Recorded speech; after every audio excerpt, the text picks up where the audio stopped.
Hello students, BA third year Sociology first paper.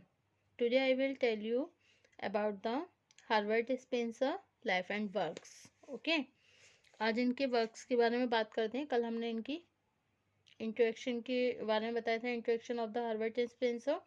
Today I will tell you about the life and work of Herbert Spencer. Okay, सन 1862 में Herbert Spencer की अत्यधिक महत्वपूर्ण पुस्तक कौन सी थी?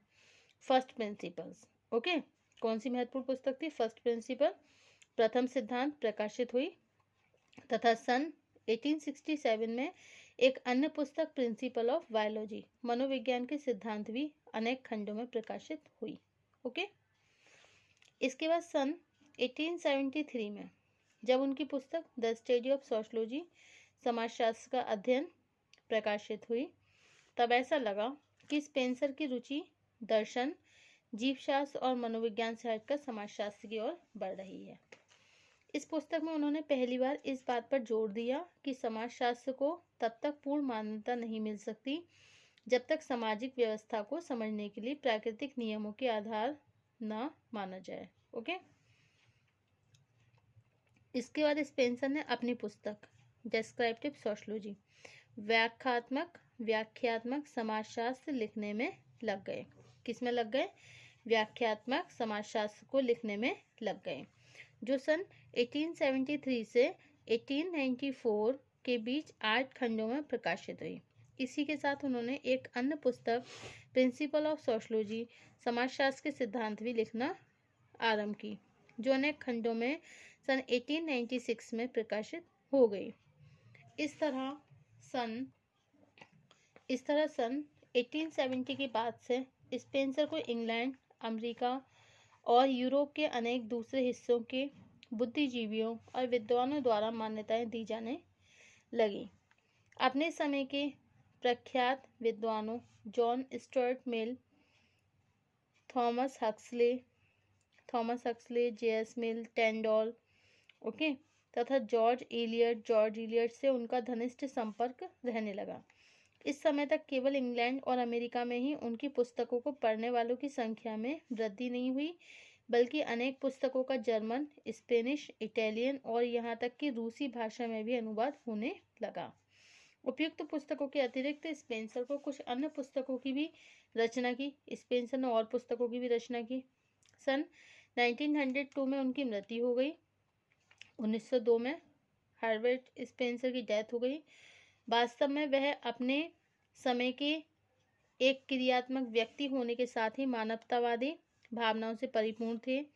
विभिन्न मानवतावादी संगठनों के सदस्य के रूप में उन्होंने साम्राज्यवादी परंपराओं का विरोध करके व्यक्तिगत स्वतंत्रता को विशेष महत्व दिया. ओके, तो इन्होंने विशेष महत्व दिया किसे? जो इनकी साम्राज्यवादी परंपराएं थी उनका विरोध करके इन्होंने व्यक्तिगत स्वतंत्रता को विशेष महत्व दिया. ओके, और फिर विभिन्न मानवतावादी संगठनों के सदस्य के रूप में उन्होंने साम्राज्यवादी परंपराओं का विरोध करके व्यक्तिगत स्वतंत्रता को विशेष महत्व दिया. समाजशास्त्र से संबंधित अपने अधिकांश विचारों में उनका चिंतन कॉम्ट से भिन्न था.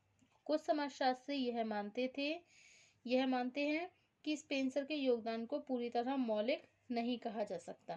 कारण यह है, उन्होंने अपने ग्रंथ समाजशास्त्र के सिद्धांत में जो विचार प्रस्तुत किए, उनमें से अधिकांश विचार कॉम्ट द्वारा पहले ही प्रस्तुत किए जा चुके हैं.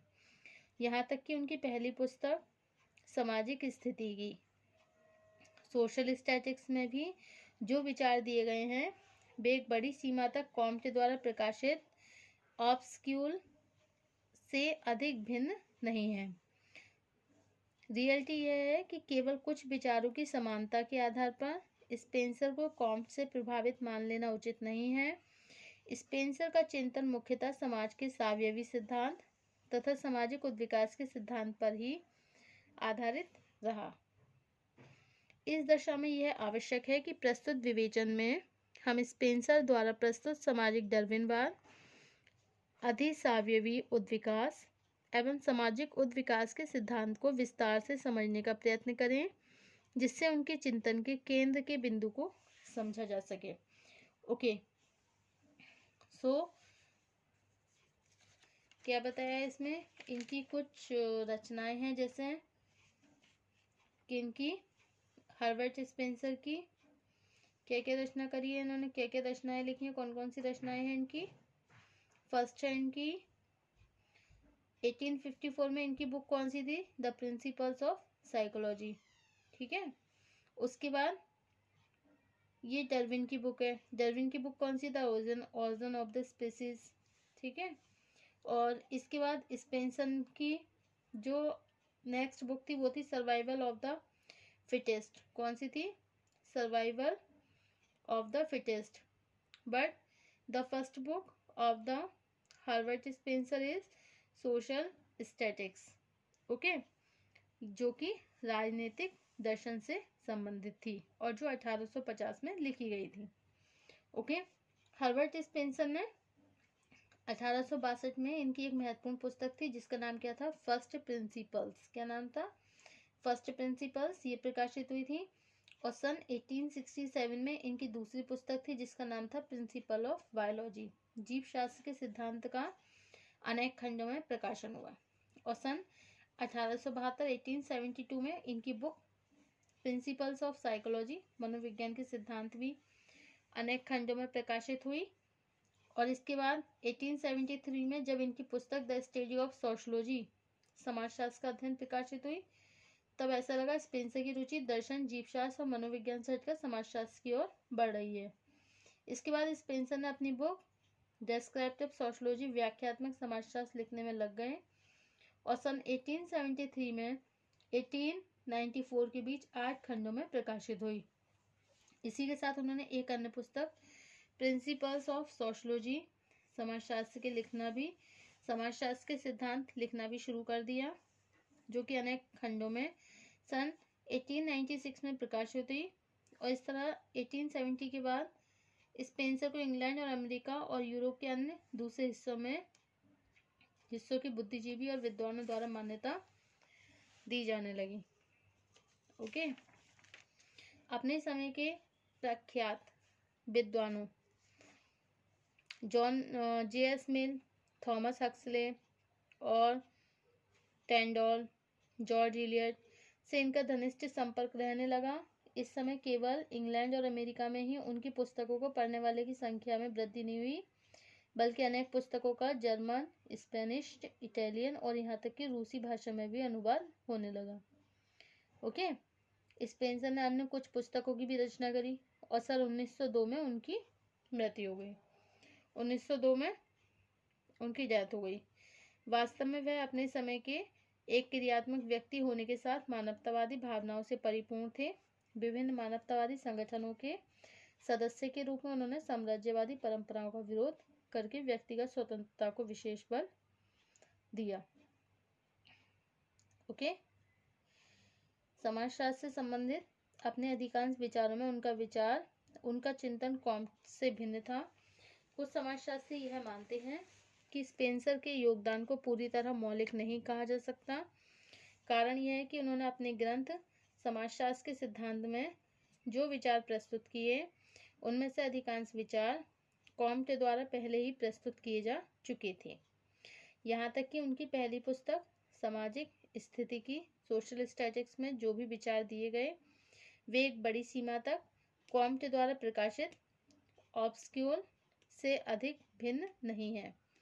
वास्तविकता यह है कि केवल कुछ विचारों की समानता के आधार पर ही स्पेंसर को कॉम्ट से प्रभावित मान लेना उचित नहीं है। स्पेंसर का चिंतन मुख्यतः समाज के सावयवी सिद्धांत तथा सामाजिक उद्विकास के सिद्धांत पर आधारित रहा। ओके, इस दशा में आवश्यक है कि प्रस्तुत विवेचन में हम स्पेंसर द्वारा सामाजिक डार्विनवाद, अधिसावयवी उद्विकास एवं सामाजिक उद्विकास के सिद्धांत को विस्तार से समझने का प्रयत्न करें, जिससे उनके चिंतन के केंद्र बिंदु को समझा जा सके। ओके, अब है आपका नेक्स्ट टॉपिक, सामाजिक डार्विनवाद। सामाजिक डार्विनवाद क्या होता है? हर्बर्ट स्पेंसर का सामाजिक डार्विनवाद। हर्बर्ट स्पेंसर के समाजशास्त्री चिंतन में सामाजिक उत्विकास का सबसे महत्वपूर्ण आधार है, जिसके कारण पूरी दुनिया में उन्हें एक प्रतिष्ठित समाज विज्ञानी के रूप में मान्यता मिल सकी।